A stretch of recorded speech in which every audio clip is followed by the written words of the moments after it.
Bonjour, je vous fais, comme promis, une vidéo sur les plans sociaux qui risquent de tomber les uns après les autres, enfin en tout cas d'arriver les uns après les autres et probablement avoir une forte incidence sur le chômage en France. Je vais essayer de vous les contextualiser à partir du plan que vous avez forcément en tête, qui est le plan qui concerne ArcelorMittal à Dunkerque, qui va supprimer plus de 600 emplois, 626 emplois, 600 emplois dans la production, 26 emplois dans les services supports, sur un total d'environ 6 000 emplois à Dunkerque, hein. Et on rappelle que Mittal a aussi des usines, une usine à Fos, dans le sud de la France, près de Marseille.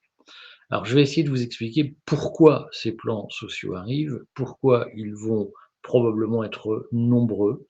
En tout cas, on peut soupçonner qu'il y a un risque d'avalanche de plans sociaux en Europe et particulièrement en France, là où l'industrie est d'ores et déjà fortement touchée.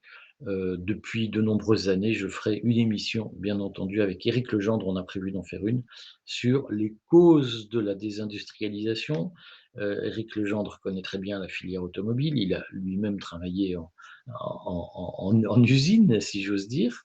Et donc on fera bien entendu une émission sur ces sujets, mais aujourd'hui, je voulais faire un point d'actualité parce que je sais que c'est une question qui vous préoccupe, celle de, la désindustrialisation, celle des plans sociaux qui arrivent. J'y réponds.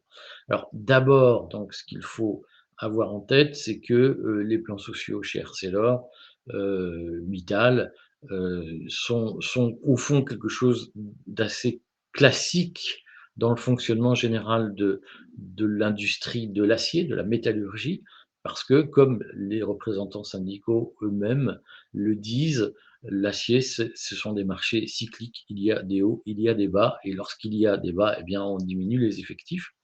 Donc ça, c'est une réalité, j'allais dire, presque intemporelle. Moi-même, j'étais petit, je grandis à Liège, qui était à l'époque une grande ville métallurgique, et j'ai assisté à la fermeture progressive dans les années 80 de ces usines, et notamment parce qu'elles étaient de moins en moins compétitives par rapport aux nouvelles industries.